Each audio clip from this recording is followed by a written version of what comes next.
Sasha, you're on mute, so you got to start back. Sorry. Hello, my name is Sasha Star, and you're watching Ukrainian Show. I have a special guest to you from Kyiv, Ukraine, Mr. Ivan Kucherenko. Please welcome to the show. How are you today, Ivan? Hello, Sasha. Hello, everyone. I'm fine, thank you. It's Okay, tell really us. nice weather in Kyiv. Yeah. So is Toronto. Tell me, please, all the latest news. I mean, there are now so many talk shows and special experts in every subject. So you have to absorb a lot of information to really get a more or less right picture of what's really happening. So, what's your vision of that picture? And I'll share then my vision of that picture.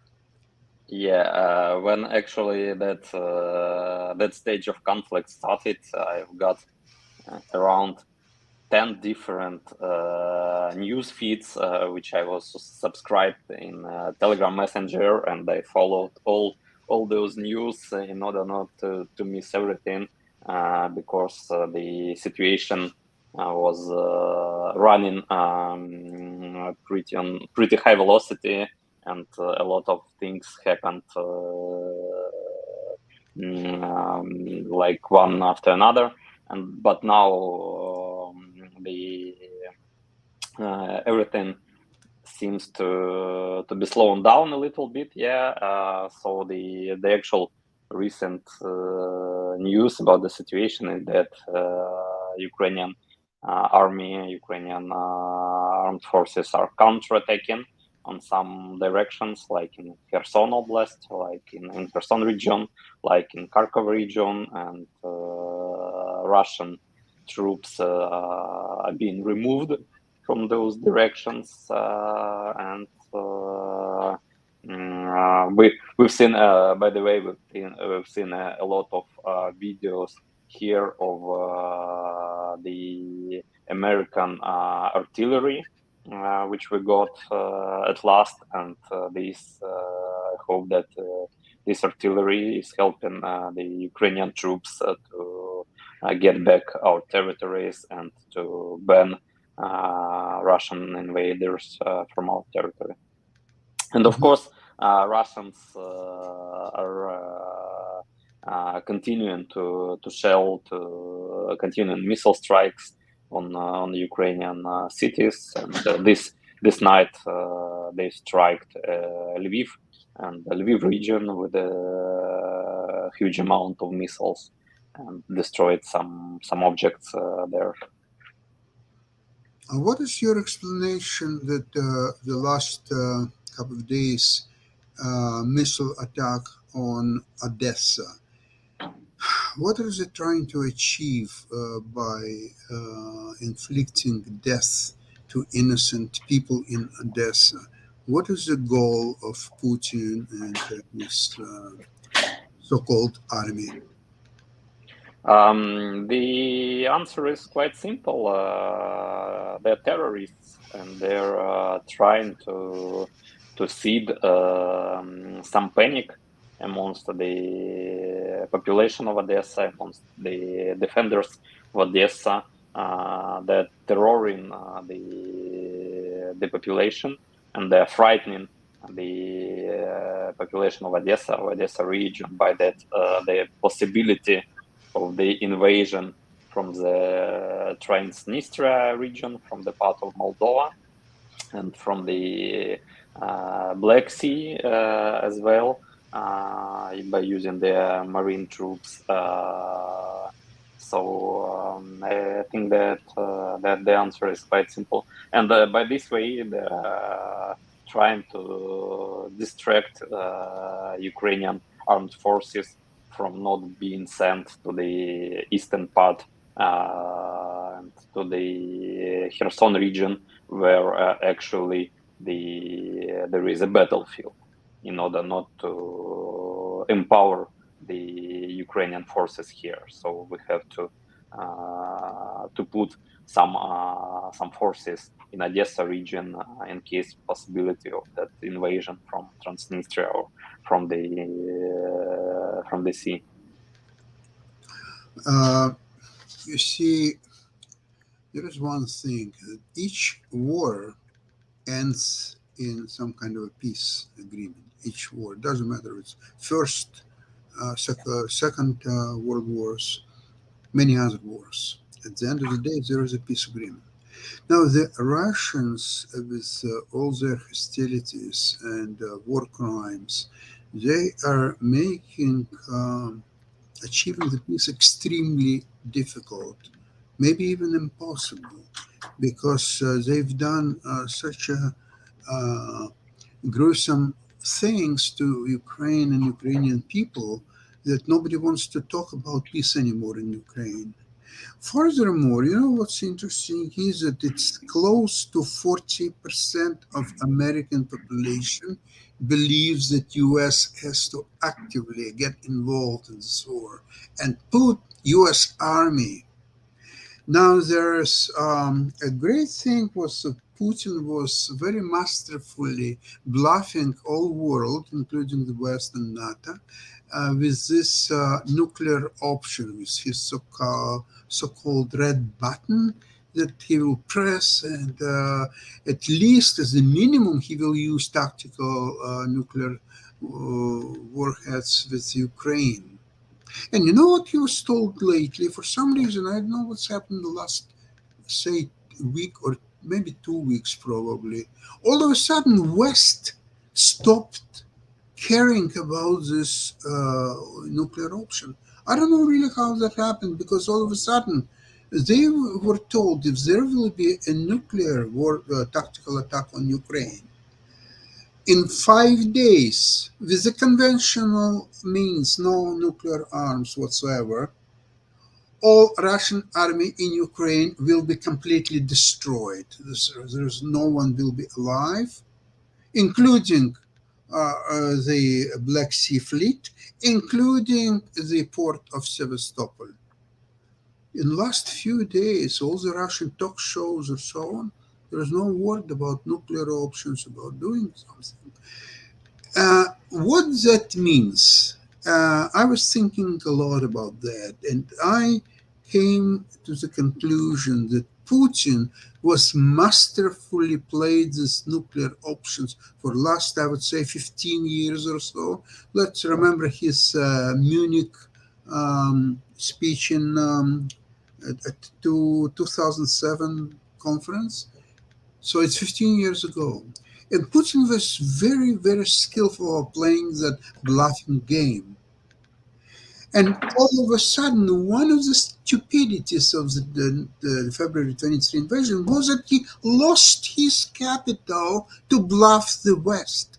He lost that. So all of a sudden, nobody cares about any more tactical nuclear use or strategic, or doesn't just matter. It's being ignored for now. It's no longer even, there is no discussion what to do, how to do, or so on. It's just simply ignored. It's taken off the table. So he lost his major, major, major power. So what is he now? Just um, an old little man, um, obviously with a criminal mind and criminal life experience, and he's threatening all civilized world. It's not going to happen. It's just not going to happen. It never happened, and it will never happen with the madman. So how does this people feel in Ukraine when you're talking to your friends in the streets? What's atmosphere right now? That's true, and I think that in Ukraine everyone already understood that there would be no nuclear war, that Putin was actually blackmailing the entire world, the Ukrainians, like terrifying us with this possibility of the nuclear war. And I was really asked a lot of times from my friends, from some of my friends. I was even noticed by some of my friends who are currently at military service that this night there is a possibility of the nuclear strike in Kyiv, so you'd better to go somewhere and to hide. And a couple times I was really afraid actually about this possibility, and asked some my friends who are also working in some government structures about if there is an actual possibility, and they answered quite simple. You see that we are not moving our families from Kyiv. You see that the embassies of the all civilized countries are coming back to Kyiv. So even if Putin is mad enough to put this red button, it actually doesn't work like this. The red button is just some kind of order, and in order to complete this order, there is a chain of at least 6 people who have to transfer that order from those like guy who actually pressed that red button to the guy who is responsible for launching the missile from some ground position, or from some nuclear submarine. And not all of those 6 people which are in chain of transferring that order are just mad like Putin is. Nobody wants to kill themselves, first of all, because in nuclear war there would be no survivors actually, and even Russian soldiers, Russian generals understand it, and they don't want to lose all their power, all their riches, which they actually got by stealing from the Russian army budget. And they don't want to end like this. And actually, Putin also doesn't want to end like this in the fire of the global nuclear war. Yeah, just look at his palaces. Just take a look at his girlfriend, young girlfriend. Just take a look at his yachts, which are being arrested in the European ports. He's not such kind of fanatic like Osama bin Laden, who will who want to burn in that nuclear war. So he's just really poor man who got very big power, and who got a very big amount of money, and he wanted to stay in history like a person who brought Russia its former mighty, like mighty of the Russian Empire, mighty of the Soviet Union Empire. But actually, he's bringing Russia to an end, possibly to an end, like one solid state. And a lot of politicians say that the future of Russia even will is a possibility that it will spread into several countries, and there will be no such Russian Federation in the future, like one powerful country. Well, you just touch a subject of a place of Putin in the history. Now, to understand Putin, you have to go through his life experience and understand really what's behind that man. So, his childhood and his uh, youth years, there was nothing remarkable. And he was a mediocre student. He completed his KGB academy courses. He was in Dresden for some time. Then he was in Leningrad with Sobchak, who was his Carrying his supposedly back. supposedly his mentor and so on. But Sobchak was a really politician. Putin was a very practical doer, and he swindled Leningrad of a lot of money. And actually, his first riches came from Leningrad years. However, that's he's not unique in Russia. What he was doing, a lot of people did the same thing. But what's happened because of his KGB experience, he was brought in the late Yeltsin years into, as a head of KGB or FSB now. And then when Yeltsin had to get away from the power, he had a choice of two people, Nemtsov and Putin. They are completely detrimental figures. And why he settled on Putin? Because he believed that, for his selfish reasons, unfortunately, he believes that Putin, as head of FSB, will be in a better position to protect Yeltsin himself and his family and their riches, capital, and so on, than Nemtsov. Nemtsov was a brilliant person. But he believes that Putin, that job, in Yeltsin's opinion, was a paranoid opinion, but it was the aim number one. Number two and number three is to preserve Yeltsin's life, his family, and its capital.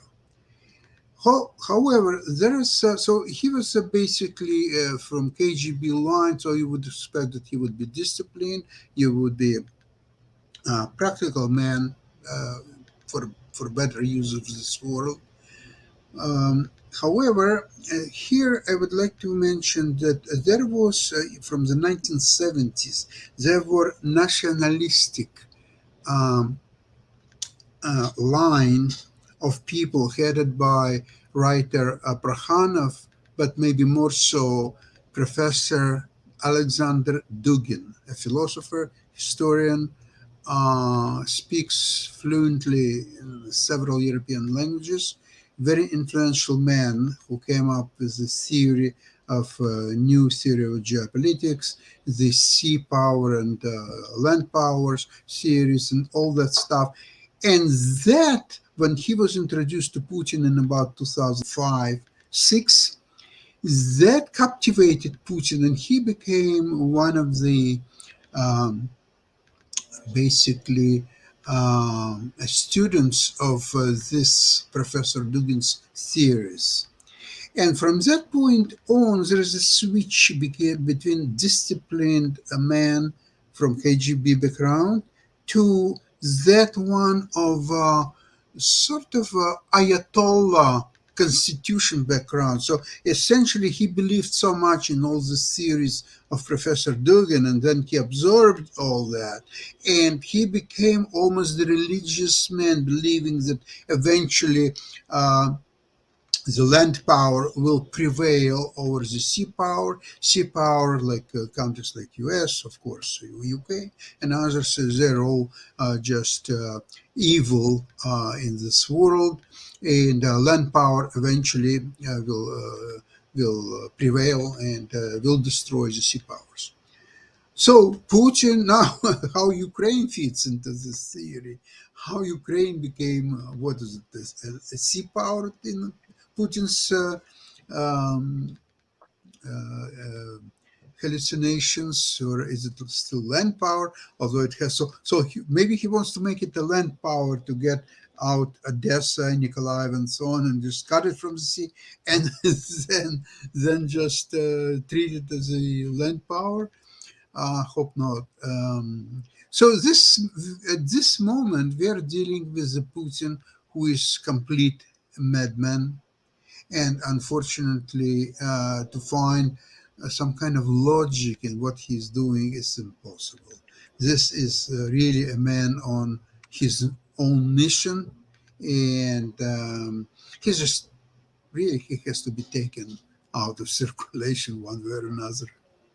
Yeah, by the way, I've got a video for today, and Yes, it's please. actually a video about Putin. So Yes, please. I ask our producer to launch it. Okay. Видим, как героически действуют и воюют наши ребята в ходе этой операции.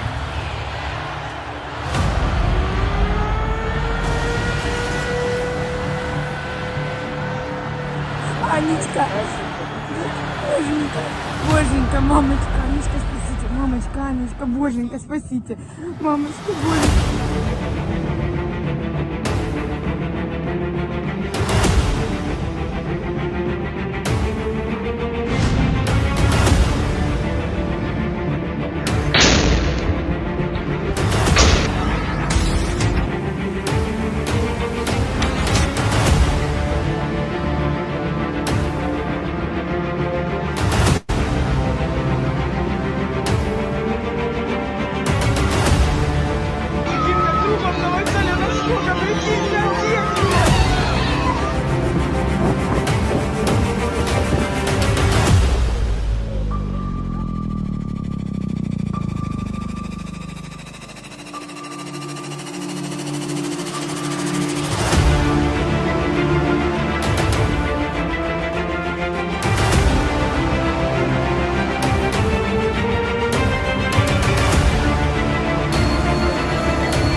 Заблокируйте эту промышленную зону так, чтобы муха не прилетела.